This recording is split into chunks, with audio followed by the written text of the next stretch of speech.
Les gars, c'est n'importe quoi. Des contrats de 300 à 400 millions de dollars, des centaines, 200, peu importe, des centaines de millions de dollars proposés pour des experts en IA au niveau de la Silicon Valley. Je sais pas si vous vous rendez compte, aujourd'hui, quelqu'un qui maîtrise vraiment bien et qui a fait carrière dans ça, à l'heure où on parle, touche bien mieux qu'un footballeur. Certes, c'est des contrats très très spécifiques, c'est pour des, voilà, peut-être une dizaine de personnes dans le monde, mais ça reste quand même un truc de fou. Moi, personnellement, j'étais choqué. Alors, c'est n'importe quoi. Depuis quand est-ce qu'on propose des contrats comme ça dans le salariat? Mais ici, ce que je vais essayer de faire, c'est euh, de faire une feuille de route, un petit plan sur un an de comment se diriger petit à petit vers un job où on intègre l'IA, voire même un job de l'intelligence artificielle carrément. Donc ici, le but, ça va être de, qui sait, grâce à cette vidéo, peut-être quelques personnes qui vont suivre cette feuille de route-là, et qui sait, dans un an, vont décrocher leur premier job dans l'intelligence artificielle. Bon, les gars, ici, on n'est pas là pour vendre du rêve. Les contrats à 100, 200, 300 millions de dollars, c'est vraiment pour une élite. C'est pour des gens qui, à 9 ans, lorsque toi, tu jouais à la Play, eux étaient en train de faire des Olympiades de maths. Mais imaginez ne serait-ce que la petite poussière qui retombe de ces salaires-là.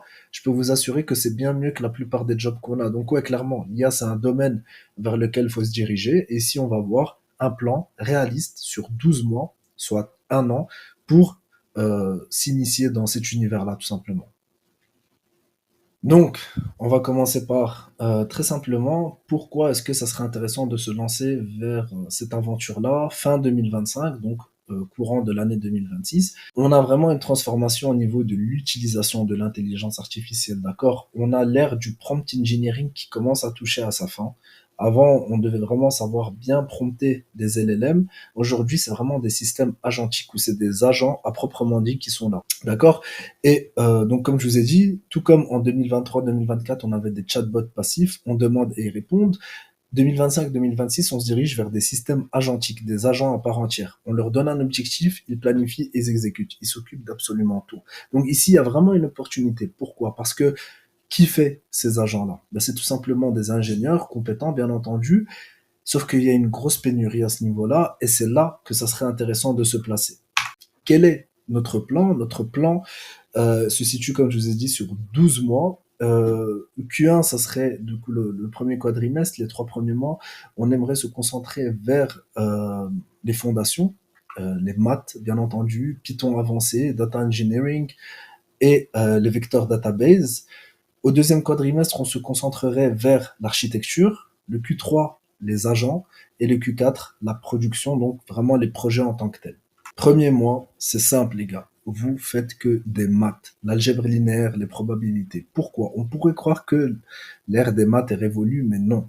Même lorsqu'on n'en voit pas à proprement dit, je vous assure que des bonnes bases en maths vous permettront de sortir de plus d'un problème et surtout vont venir vous donner ce côté analytique, ce côté où vous arrivez à analyser assez facilement les choses. Ensuite, il y a les vecteurs.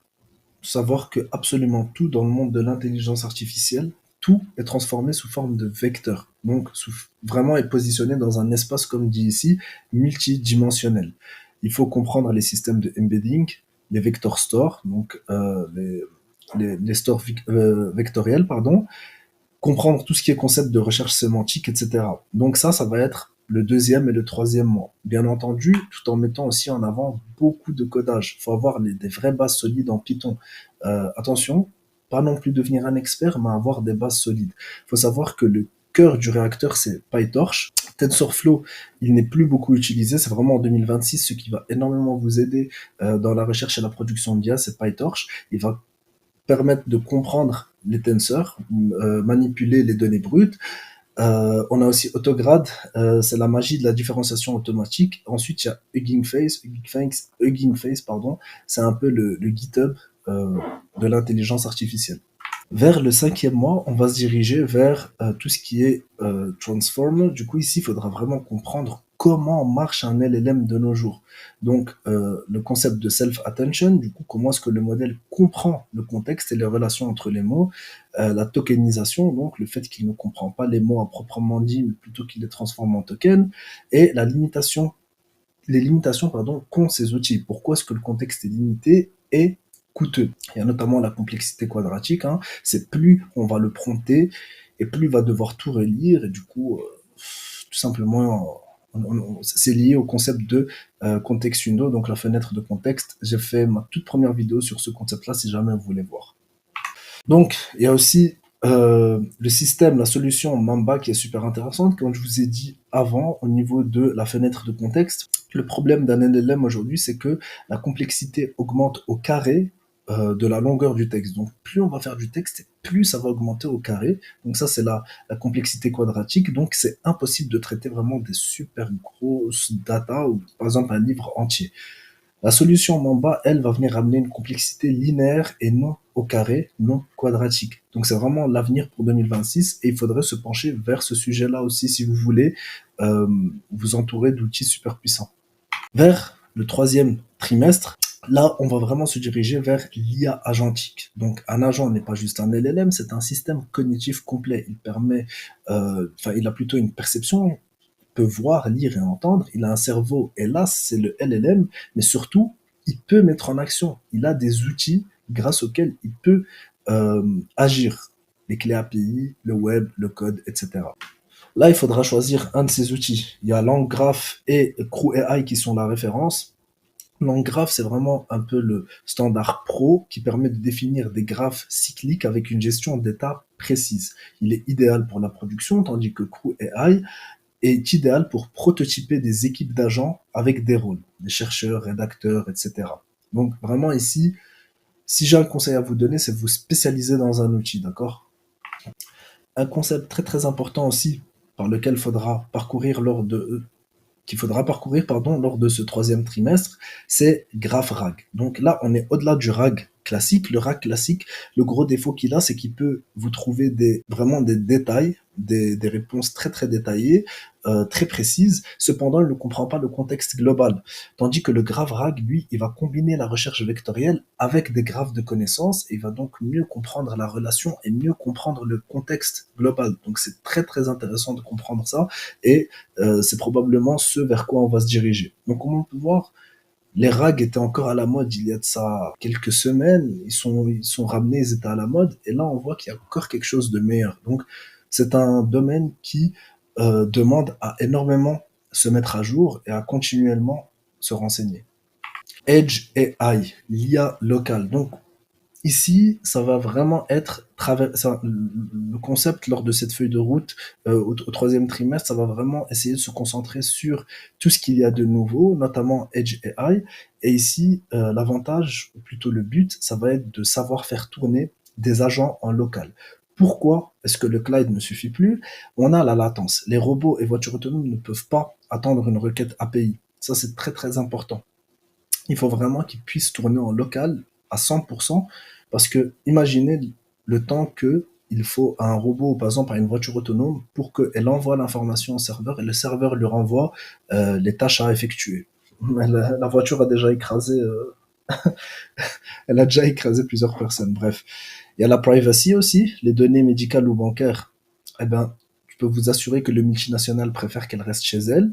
Le coût, l'inférence locale est gratuite, mais il faut une grosse puissance de calcul. Donc ici, c'est encore à voir. Et par contre, niveau compétences, c'est vraiment une compétence très très intéressante à acquérir aujourd'hui. C'est notamment savoir quantifier un modèle tel que l'AMA 3 pour qu'il tourne dans des outils locaux, notamment un iPhone. Donc ça, c'est vraiment des compétences qui seraient de l'or. Honnêtement, vous apprenez ça aujourd'hui, c'est de l'or, je vous assure. Aussi quelque chose vers lequel il faudra énormément se concentrer vers la fin de la formation, c'est apprendre à observer le produit qu'on a mis en place. D'accord, notre modèle tourne, mais il faut vraiment s'assurer que ce dernier reste correct. Attention, c'est pas un simple produit, un simple logiciel très simple qu'on va mettre chez le client ou quoi, et que il va s'adapter, il va rester tel quel. Non, il va finir par s'adapter. Donc le plus important, c'est d'avoir un bon tracing, donc suivre chaque étape de la pensée de l'agent et s'assurer qu'elle reste cohérente par rapport à la demande de départ, évaluer, donc utiliser un LLM Judge pour noter automatiquement les réponses, et un drift qui va permettre de détecter quand le modèle commence à répondre moins bien. Donc il y a vraiment toute une observabilité à avoir. Et En même temps que cette observabilité, attention, il faut faire attention avec la gouvernance, notamment avec les AI Act. Si jamais vous vous lancez dans ce domaine-là, c'est vraiment un gros, gros, gros point d'exclamation à ce niveau-là. On a une directive européenne, le AI Act, pardon, qui sera pleinement applicable à partir de août 2026. Et là, la conformité devient une exigence d'ingénierie. Les risques, c'est qu'on peut avoir des amendes jusqu'à 7% du chiffre d'affaires pour non-conformité. Donc, il faut vraiment faire attention à ce niveau-là. Et c'est quelque chose qui, je voulais en parler parce que j'estime que, en tant que futur professionnel du domaine, ne pas savoir ça, ça serait catastrophique. Quel genre d'outils est-ce que vous pouvez proposer dès lors que vous avez commencé à prendre en main, pardon, cet environnement? On peut parler par exemple d'un agent scout. C'est un agent qui scrape le web pour trouver des news financières en temps réel et faire ça pour un client pour des news très spécifiques. On peut avoir un agent analyste qui va vérifier les faits, croiser les sources et analyser le sentiment du marché, ou alors encore un reporter qui va rédiger un PDF structuré avec graphiques et sources selon la demande du client. Donc, il y a beaucoup de demandes, il y a beaucoup de cas de use case, de cas d'usage. Il suffit de trouver un use case qui va être utile pour une niche spécifique et c'est le jackpot.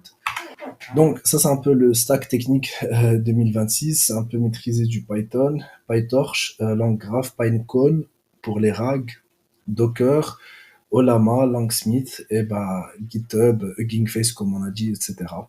Vers quoi est-ce que vous pouvez vous diriger comme job, donc dans le salariat? Eh bien, on a Agentic AI Engineer, ça c'est le constructeur tout simplement d'agents IA. On a des salaires très très élevés et ici il faudra surtout se concentrer sur le code et l'architecture. Deuxième job super intéressant, c'est qu'on aura bientôt des AI governance spécialistes. Ce sera tout simplement des auditeurs. Donc eux, ils ont un peu un profil hybride où ils sont entre la tech, donc la technique très pure, mais aussi le droit. Donc, ils seront indispensables pour les, euh, les secteurs qui sont très très stricts, tels que le secteur bancaire, assurance, le secteur médical, etc.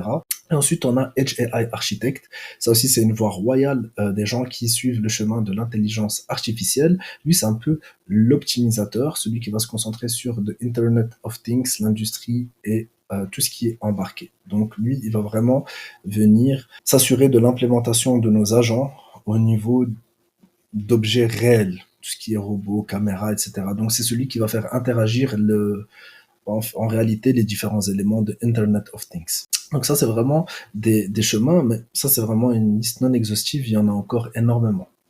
Les pièges à éviter, c'est tutorial hell. Donc ici, pourquoi tutorial hell? C'est un peu l'enfer du tuto, c'est de continuer à regarder des vidéos sans cesse, sans coder, sans construire. Non, c'est vraiment obligatoire de construire au fur et à mesure que vous vous formez afin de voir les erreurs que vous faites. Vous pouvez lire des livres pendant 20 ans, si vous n'avez pas tapé une ligne de code, ça sert à rien, vous allez jamais vous y retrouver.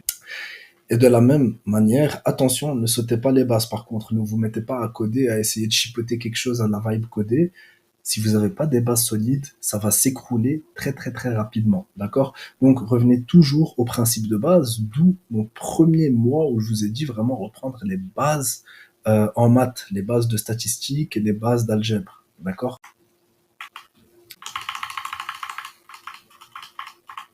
Donc voilà, globalement, une petite vidéo que j'ai fait pour, du moins du mieux que j'ai pu, essayer d'aiguiller les personnes intéressées vers un chemin qu'elles pourraient potentiellement suivre, le chemin de l'intelligence artificielle. S'il y a quelque chose qui n'était pas clair, s'il y a quelque chose que je peux améliorer, c'est une jeune chaîne, je suis pas habitué à parler, sûrement qu'il y a beaucoup à améliorer, ça, il n'y a pas l'ombre d'un doute. Si jamais vous avez des pistes d'amélioration, des questions, si vous voulez qu'on discute, n'hésitez pas à me le dire dans les commentaires. On va m'envoyer un mail et ça sera tout pour aujourd'hui. On se dit à la prochaine. Merci d'avoir regardé.